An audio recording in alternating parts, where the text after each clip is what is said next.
Hello friend, good morning. তোমরা সবাই কেমন আছো? আশা করছি খুব ভালো আছো। আমিও মোটামুটি ভালোই আছি। তো মিষ্টি শম্পা লাইফস্টাইলে সকলকে স্বাগত জানিয়ে আমি শম্পা চলে এসেছি আবার নতুন একটি ব্লগ। ও তাই তো। তো যাই হোক, চলো ভিডিওটা এখন এখন আজকের মতো বলছি, এখন থেকে স্টার্ট করছি।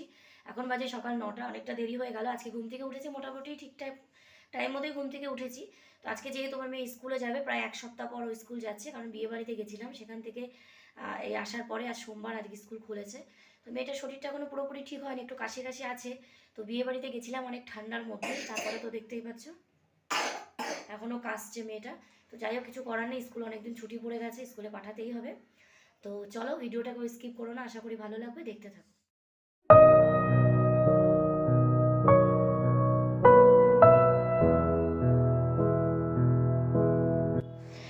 তো বন্ধুরা, তোমরা দেখতেই পাচ্ছ আমার মেয়েকে এখন আমি কিছু খাওয়ানোর জন্য শোয়াচ্ছি। সেটা হচ্ছে ওকে আজকে করলা রস খাওয়াতে হবে, কারণ রোজ রাতে হলে ওর কুটুকুটু করে, কি বলবো, রাতে ঘুমাতে দিচ্ছে না একদমই, বলে 2-3 দিন ধরে খুবই কষ্ট পাচ্ছে। সেই জন্য বাড়িতে থাকা করলার রসই খাওয়াচ্ছি।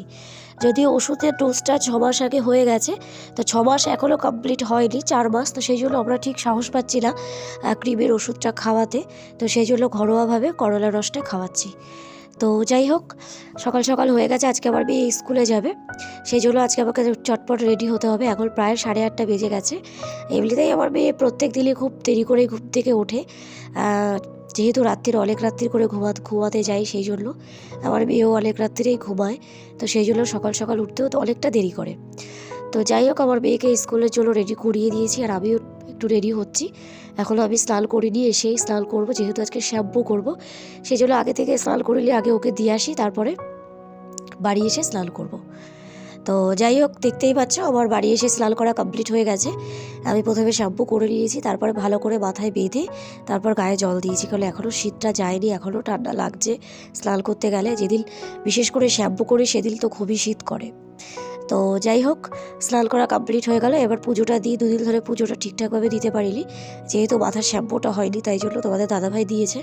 তো আজকে যেহেতু মেয়ে স্কুলে আছে, আজকে একটু সময় ধরে বেশ শান্তি করে পুজোটা দেব, কারণ রোজ পুজো দেওয়ার যেহেতু অভ্যেস, পুজোটা না দিতে পারলে না মন থেকে ঠিক শান্তি পাই না।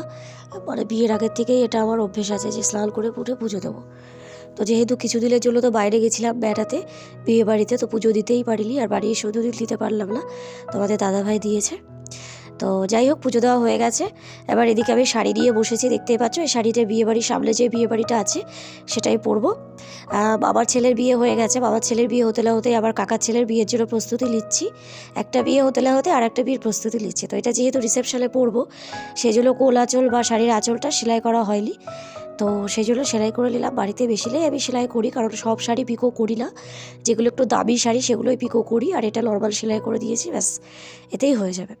তো যাই হোক, শাড়িটা একটু কুচকে কুচকে গেছে, যদিও একদিনও পরিলে শাড়িটা, কিন্তু শাড়িটা একটু কুচকে গেছে বারবার করে নাড়াচাড়া করাতে, তো সেটাই আর কি একটু সামান্য আয়রন করে নেব। দেখতেই পাচ্ছ সিলভার কাজ করা শাড়িটা আমার খুবই পছন্দের, তো এটা আর কি হালকা আছে রিসেপশনে, তাই পরবো। আর এদিকে আমার শ্বশুরের খাবার টাইম হয়ে গেছে, প্রায় 12:30 বেজে গেছে, তো সেই জন্যই শ্বশুরের খাবারটা রেডি করছি।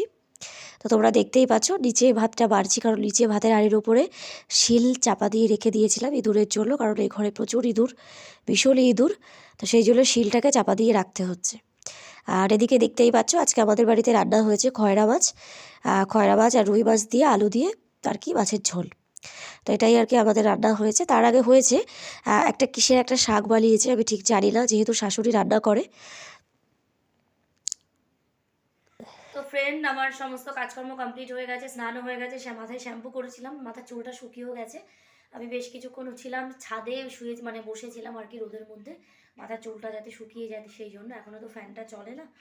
তো যাই হোক, এখন প্রায় 2:20 হয়ে গেছে। এখন কিছুক্ষণ আগে ছাদের থেকে এসে একটু শুয়েছিলাম, তো এখনও হঠাৎ মনে হলো মেয়েকে আনতে যেতে হবে স্কুলে, অনেকটা দেরি হয়ে যাবে, কারণ অলরেডি প্রায় 20 হয়ে গেছে। তো এখন আমি বেরোবো স্কুল থেকে, মেয়েকে স্কুলে আনতে যাব। তো যাই হোক, চলো ভিডিওটা আজকের মতো শেষ করছি। তো আমার ভিডিও যদি ভালো লাগে তো প্লিজ একটা লাইক করো, আর যারা আমার চ্যানেলে নতুন আছো তো প্লিজ সাবস্ক্রাইব করে আমার চ্যানেলে আমার পাশে থেকো। তো চলো,